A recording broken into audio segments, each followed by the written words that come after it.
nakikita? Ayan o, tabingi, tabingi. Ayusin ko na po to.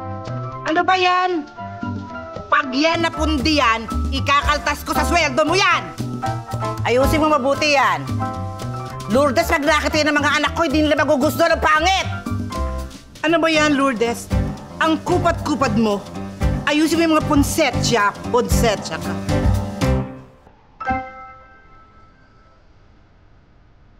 Miraculous Baby Jesus, sana po, ngayong Pasko, kahit isa lang, sana may dumating.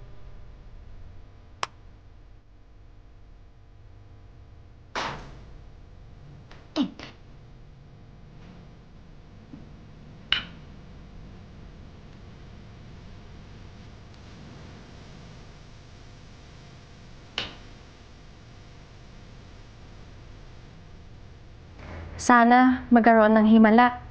Amen. Ira! Oh!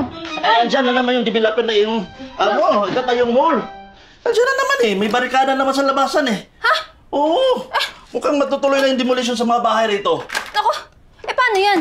Hindi man lang sila nagpa-aabisa kung kailan. Tuwing pumupunta naman sila dito, hindi sila kumakausap ng mga tao. Eh, karamihan naman ganon eh, Panginoong may lupa. Akala mo lahat ng nakikitira dito sa lupa nila, pagmamay-ari na nila. Anong sabi ni Kap? Di ba sila yung nag-uusap? Lahat ng mga may bahay, makinig. Kailangan nang maghanap ng lilipatan pagkatapos ng linggo per advice ng mga otoridad. Yung hindi pa nakakakuha ng bayad, kailangan nang pumunta sa barangay para makuha ang kanilang mga bayad. O saan ka pupunta? Eh, hindi mo ba narinig? Sa barangay. May ayuda doon, may bigayan na. Ayan, kain lang ng kain, nak. Dapat i-enjoy mo lang bahay na to. Dahil sa isang linggo, goodbye! San Matias na tayo. Tatay talaga. Ay, tay, nga pala. May nakita na po pala akong paupahan. Malapit po doon kung saan ako nagtatrabaho. Eh, naku. Yung grocery na yan, malulugi din yan pag may tayo na yung mall. Tay, magkano po pala binigay nung barangay? Dagdagan ko na lang po siguro para sa deposit tsaka sa advance. Ayan, kinakain mo na. Tay naman, ginastos niyo po. Huwag kang mag-alala, anak. Mapapalitan ko naman eh. Marami akong gagawin appliances. Kakahuyin ko yung mga parts nun. Para pag nasira uli, pagbalik, Tay!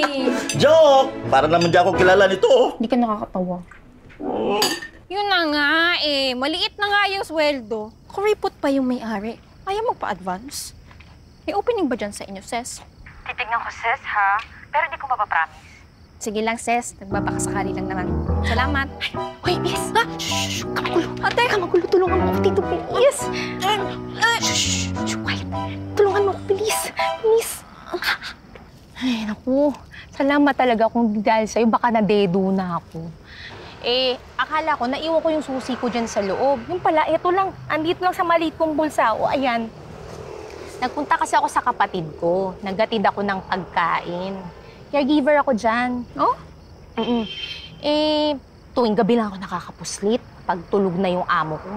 Minsan kasi nakakaurat yun eh. Malaki nga yung sweldo. Masusunog naman yung kilay ko sa stress.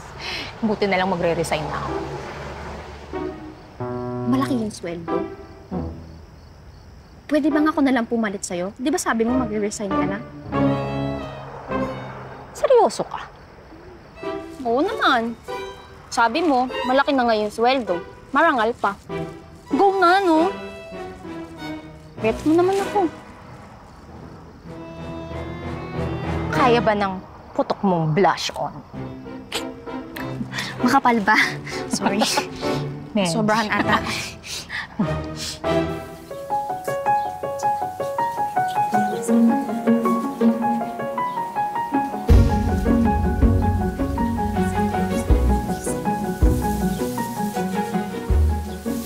Welcome back. Sinong darating? Huwag kang turo ng turo siya. Baka manunong ka.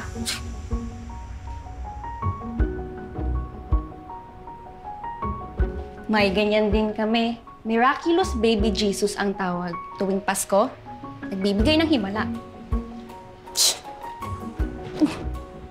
Hindi ka naniniwala? Hindi. Yung mga naniniwala dyan, yung mga desperado, inaasa sa Statwa Milagro. Alam mo ikaw, ha? Negative ka. Negative! Madam! Madam, eto nga pala si Myra. Siya yung sinasabi ko sa inyo. Maaasahan niyo po siya. Kung ako pinangungunahan, Lourdes, amo ka ba? Sorry po. Makakaya mo kayang trabaho dito? Kakayanin po. Simpleng oo at hindi lang, hindi mo pa masagot. May alam ka ba sa caregiving? Wala po, pero... Pero paano mo ko aalagaan kung hindi mo alam ang basic ng caregiving?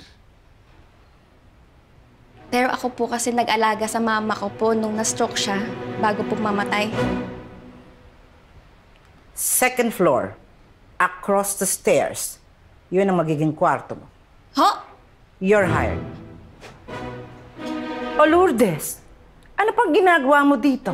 Hindi ba nag-resign ka na? Ay, oo nga po pala. Thank you, madam. Opo, alis na po.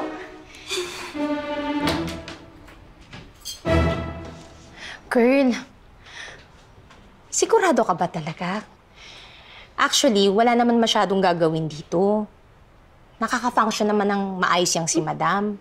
Pero alam mo, kahit hindi niya sinasabi, alam ko, nagbabayad lang yan para may makasama. Ganun ba? Ako, nakakaawa naman pala. Diyos ko! Huwag kang maawa! Ilang linggo lang, gusto mo ng kuluting niyang babaeng yan.